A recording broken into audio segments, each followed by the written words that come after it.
Welcome to The Shadow Knows, a podcast where we journey into the depths of psyche, mystery, and transformation. Hello, I'm Clara. Hello, and I'm Maureen.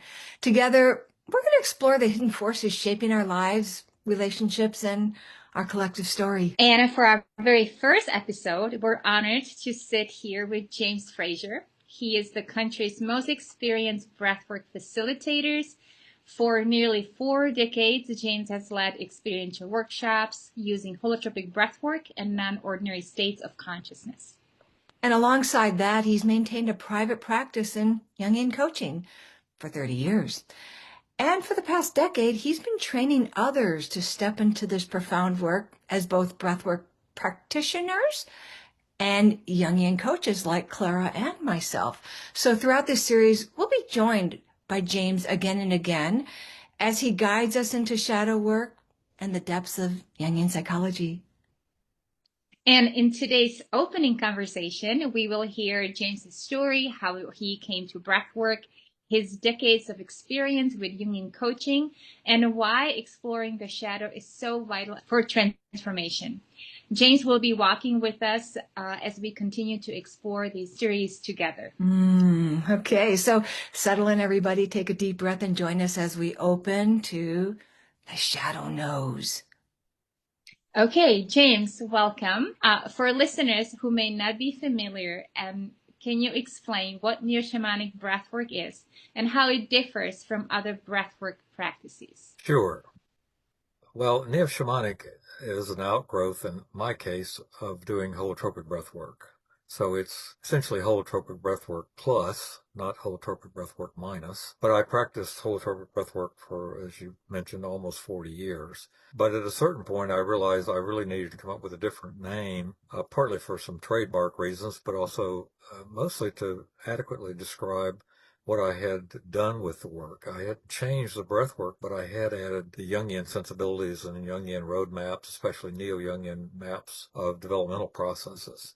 So essentially, the short answer to this is that neo-shamanic breathwork is a non-ordinary states of consciousness technique. Again, it's in the tradition of holotropic breathwork developed by Dr. Stanislav Grof, but it is a synthesis with my attempt to blend these two together. It just broadens the perspective so much more and is so much more efficacious. Yes, thank you. So what would you say is the most common misconception people have about breathwork? And is there anything that you would like to clarify? Well, there are a lot of misconceptions about breathwork, I think, today because there's a plethora of breathworks that just seem to proliferate daily. Some of them are copies of holotropic breathwork. Some have nothing to do with holotropic breathwork. Some are probably copies of holotropic breathwork, but have been so altered that they now no longer have anything to do with breathwork. It's a process that looks quite easy, and so I think one of the misconceptions of it is that it's not something that you should have all that much difficulty doing at home, for example. There are people who think they can do this on their own, and that's a very, very bad misconception.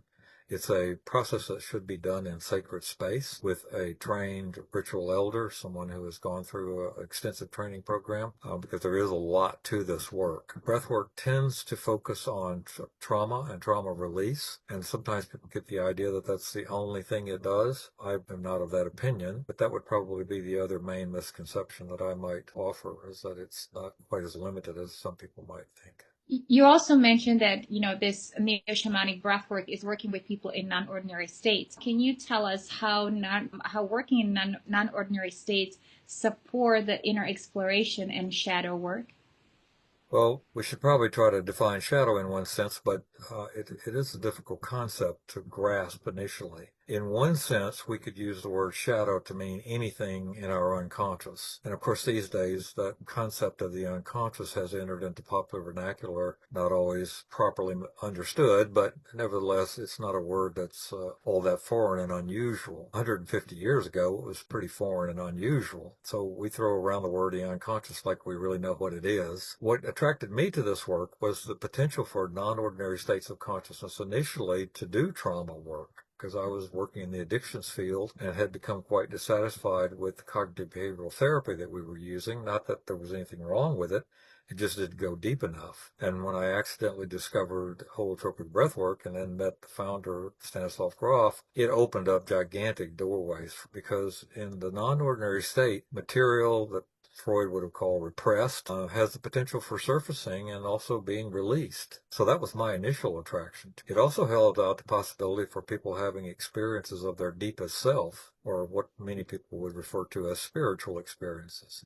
And although I had begun to have a bit of a language to talk about that, I didn't have any kind of methodology. And most of the work I was doing in the addictions field was essentially relying on 12 Steps of Alcoholics Anonymous for people to develop their spiritual program. But that left me with sort of shaking everybody's hand and saying at the end of our treatment program, I hope you have a good, powerful spiritual experience in AA. Good luck. Because I had no methodology. But with holotropic breathwork, suddenly the unconscious becomes available. Often people have experiences for which they themselves describe as being spiritual, or transpersonal is a word we also use. It's a very, very broad thing to try to talk about very, very quickly, but it goes way beyond simply talking about something. To have the experience of something, particularly something that has been repressed in the way of a trauma, and to release it in the process of fully experiencing it is quite different than just merely talking about it. So the results are pretty impressive. And then the more I studied Groff's work, the more I studied all of his material around the big birth trauma that we all go through, the more I became convinced of its efficacy. And I just basically walked away from the addictions field and started doing nothing but holotropic breath work. There was just radical, for me anyway, personally, and again, I'm not knocking the folks that work with addictions, because they are incredible people and they do some fantastic work. But at the end of my time in the addictions field, I was working with people who had very severe traumas and very, very traumatic histories, and simply talking about it was not deep enough. Whereas the experiential work allowed you to go farther and actually experience radical change. So James, can you share a little bit about your journey, how you first discovered breath work and what drew you to the Jungian psychology? Mainly, what inspired you to combine then breath work and Jungian coaching? Well, I always tell people I accidentally found breathwork. That's sort of true. I was attending a conference, and there was a lady there who was quite well known in the addictions field who had just discovered breathwork. She was all excited about it, and she started sharing it with me. She herself had a pretty good network of people, and she had actually begun offering holotropic breathwork sessions. And when she started talking about it, a couple of things piqued my interest, but the main thing was the potential for releasing trauma. And as I said, I was already sort of dissatisfied with the gigantic gap in my particular case of the people who were actually recovering from addictions that I was working with, and what the marketing folks in the front office said were recovering. And so I was on the lookout already for some alternative, and breathwork seemed to have a lot going for it. So 2 weeks later, I found myself at a workshop, and I had one of the most powerful experiences of my life. And I absolutely knew after that first experience that I wanted to learn how to do this work.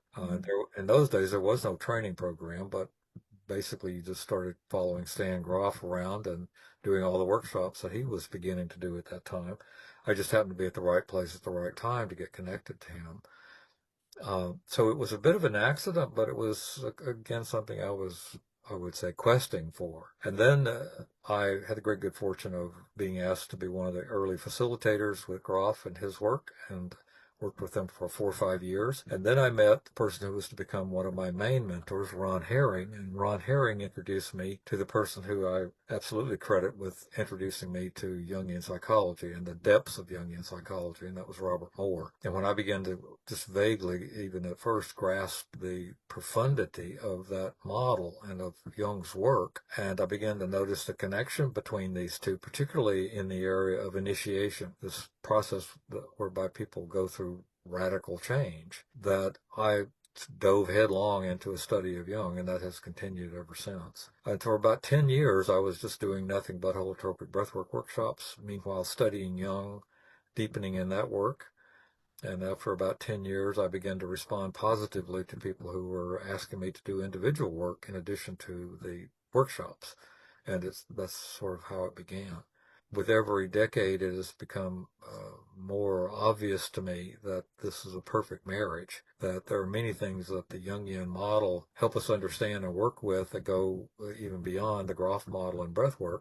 But I've never left the Groff model and breathwork because that's the experiential component that's often missing in many therapeutic situations.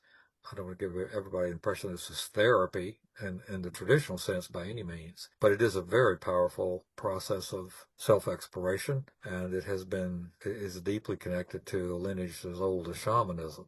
You talk about the connection between the experience and then Jung's work. And since our channel is called The Shadow Knows, how can a participant in neo-shamanic breathwork experience the shadow? Or how can it, do you have any, or do you remember any examples from your own workshops, or maybe even from your own experience? Well, yes, certainly. And I would start by just going back to an earlier definition that I talked about. The shadow could be anything in the unconscious. And so breathwork is a direct experience of the unconscious, but you also have the conscious present, which is something very, very rare in one sense. I mean, we spend a lot of our life unconscious. If you think about it, our consciousness is only in sort of blocks of time. Most of us can only manage about 12 hours of consciousness in a day. And then we have to go to sleep. And the definition of sleep is we're not conscious. The ego is not present. Something is still operating because it produces these incredible, fantastic things called dreams. And you can learn through dream work, and this is what some of the early pioneers like Freud and Jung were doing, was using the dreams as investigatory techniques to try to map out this whole area of the unconscious. They happen to have very different views on it. If you look at the Freudian view that the unconscious is produced by consciousness, through the mechanism of repression. Theoretically, if you weren't repressing things that were incompatible with your consciousness, or that were too traumatic for you to stand to have in your consciousness, that got repressed, you probably wouldn't have an unconscious. But Jung, particularly because of his early experience as a psychiatrist, not a neurologist, and having worked with people in extreme states of consciousness, and also I frankly think Jung was better read, Jung really truly believed that the unconscious was the matrix out of which consciousness arose, not the other way around. So that's a really radical shift. But when you have an experience of something like breath work and you actually experience your own unconscious, for one thing, it's no longer just a term or a concept to you. It actually becomes, if you do enough of it especially, it becomes quite evident that there's this gigantic unplumbed area of even your own personal unconscious, much less the collective unconscious, that I think breathwork does a fantastic job of introducing you to that fact that you have an unconscious and that there are contents or living contents in that unconscious. So in that sense, it begins to open you up to the possibility of something like shadow work. Now, if you add Jung's differentiation around shadow work to that understanding, you may very well begin to see that some things that you would experience in a non-ordinary state are actually your shadow, even though that experience at the time didn't necessarily tap you on the shoulder and say, oh, I'm your shadow. So, for example, if you, and you can experience this in dreams as well, but let's say you had an experience, and in the experience, you were in a dangerous part of town, and you were being chased by a motorcycle gang, and they had machetes, they were chasing you, and you were terrified of your life. Well, that's interesting and scary and frightening, and maybe we might even call it a nightmare. But if you actually do work with that, you find out that, well, it's very possible that that motorcycle group is representing some aspect of your shadow. And in the dream, or in the experience, in the breath work, that imagery is coming to you to show you that there is some part of you that the ego itself is defended against, that you're afraid of. So in that sense, it begins to open you up to what is shadow. And then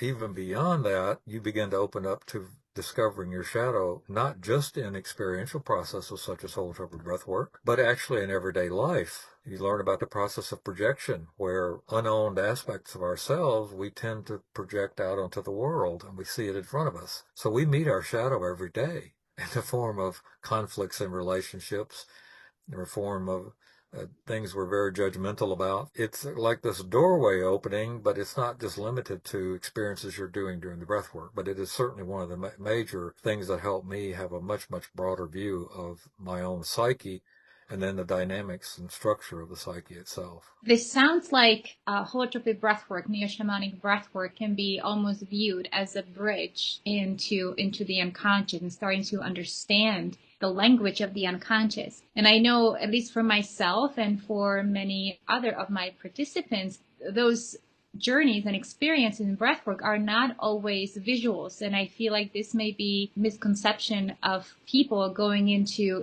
the process, that they have to have a visual. Would you say that the shadow can manifest in the process even as can be felt, forms of feelings or emotions? And for example, with me, it was just pure frustration in my very first experience. Often the experiences, in fact mine particularly, were almost all somato-emotional release. And many of them go back to my own birth trauma, which happens to have been an unconscious birth because I was given ether at birth. So ether knocks out the child, it knocks out the mother, pulled out with forceps. There is no visual. And of course, reliving birth trauma is not necessarily like watching a VCR movie anyway. It's very possible that things like the unlived life, for many people it's anger, for example. There are many people who, either through their lack of development or the taboo against it in their particular environment they grew up in, then all the anger goes into the shadow. And then suddenly you're doing a breath work and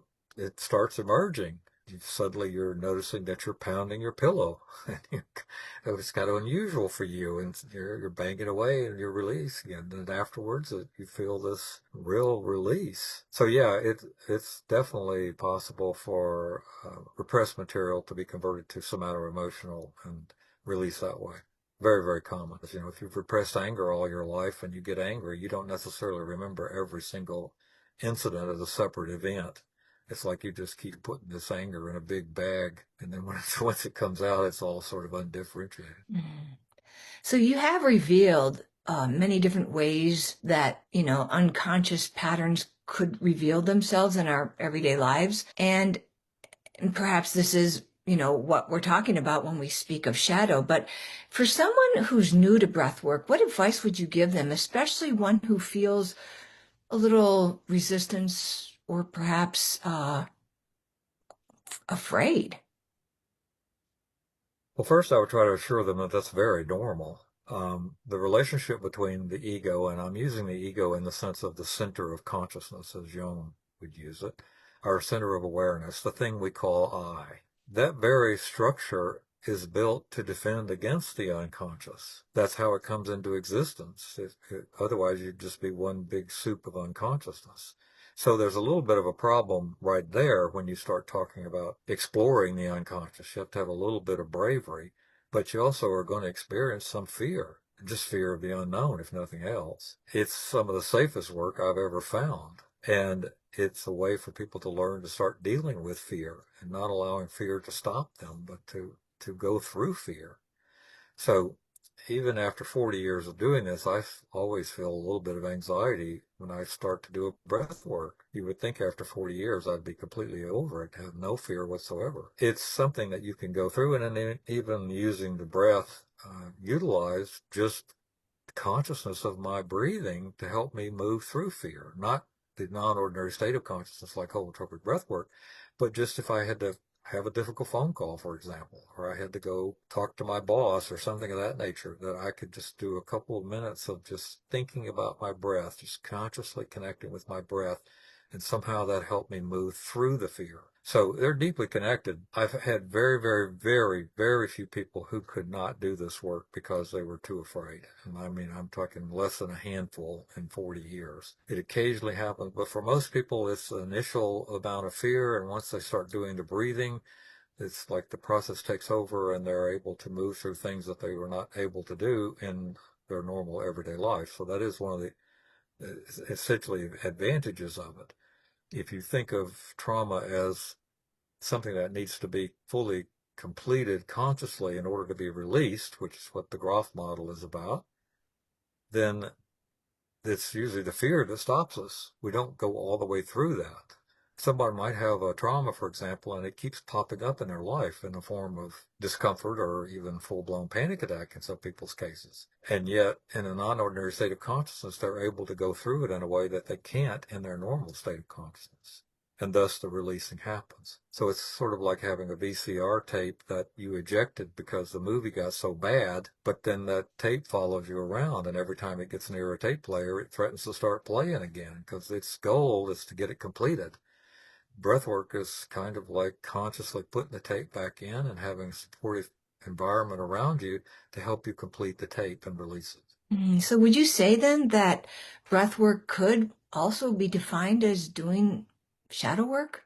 Well, I usually try to differentiate that a little bit, although again, used in the broadest sense, yes, of course, it's often these traumas prevent us from doing things. The fear prevents us from doing things, for example. Many of us have fear complexes that can start from trauma. You were talking about the body earlier. You know, I'm a person who has direct experience of this. When I was 3.5, I got run over by an automobile and spent 30 days in traction. I kind of left the body at that point. You know, when you have that much pain and that young, early experience, you tend to disassociate. Much of my work over the years has been trying to reconnect with that. I don't mean I was walking around spaced out. I just mean that I was not as aware of the body, paid more attention to the mind, for example, that mind-body split. But in broad sense, yes, I think you could absolutely say that. I do try to differentiate it in the sense that I do other kinds of work that's not a non-ordinary state of consciousness around shadow work, some of which I learned from Ron Herring I mentioned earlier. Some I do in individual Zoom call type work with people. Some are exercises you give people. Sometimes we can through having some very powerful experiences, again, that door gets opened up and then we become more comfortable with shadow work and you start looking around for your shadow. And then if you aren't paying attention to it, it'll come looking for you in the form of dreams, bad experiences, dysfunctional relationships. There are all kinds of ways we can become aware of the shadow. So I don't want to give people the impression that breath work is the only way, but it is an enormously powerful and effective way to become aware of the contents of the unconscious, with which shadow would be a big part.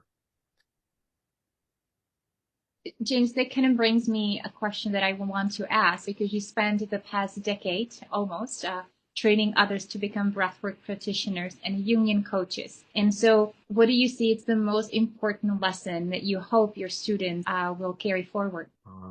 To keep working on yourself. The second thing is to develop a deep understanding of the process of initiation, because this is really truly the process of change.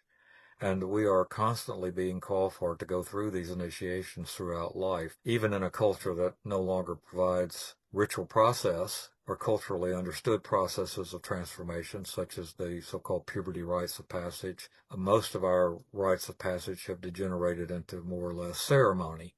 We don't really do much ritual process anymore, or what I call co-creation of sacred space.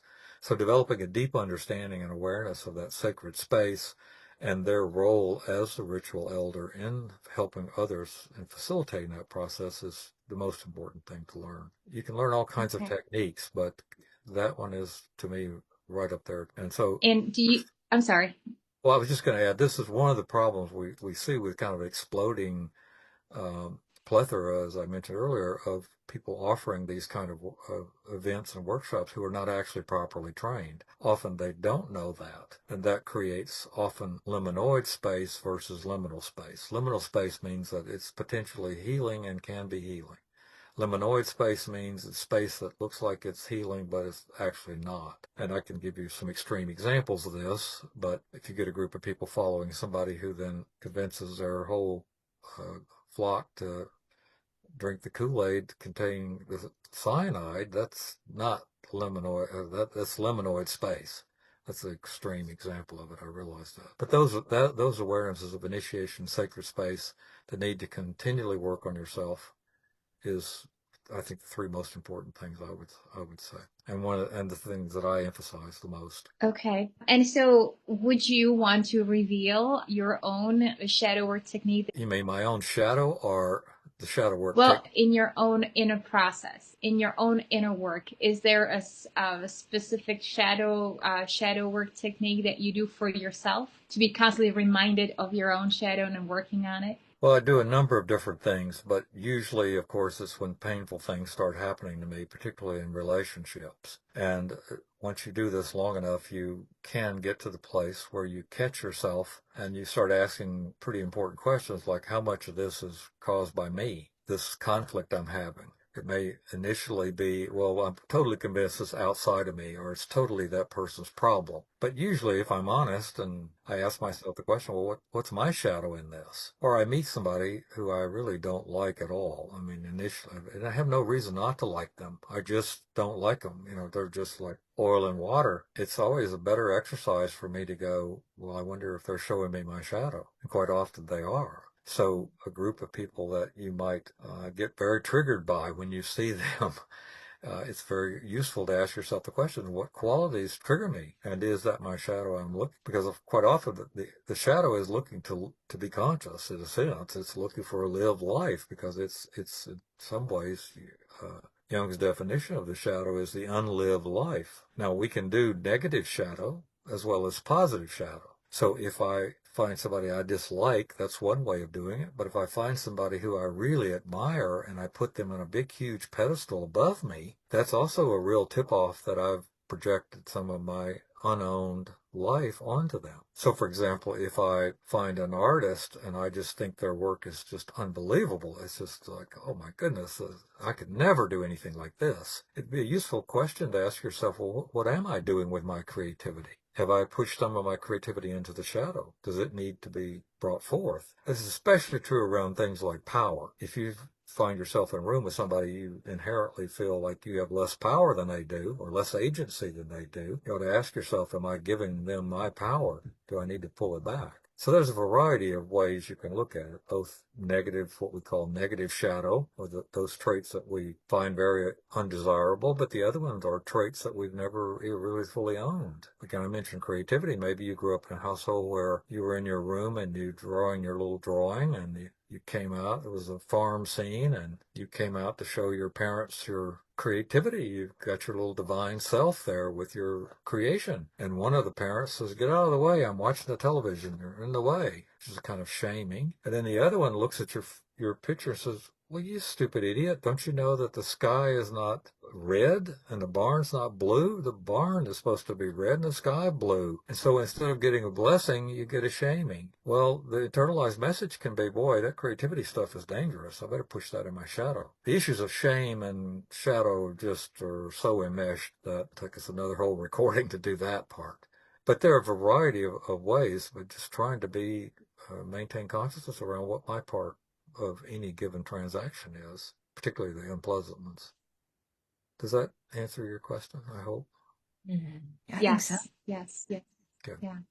So if there's one insight from your work that you would hope our listeners can take away today, what would it be? Well, I hope they get intrigued, if they have not done shadow work, with the very concept of doing shadow work, because on some level, it's some of the most important work that anybody can ever do.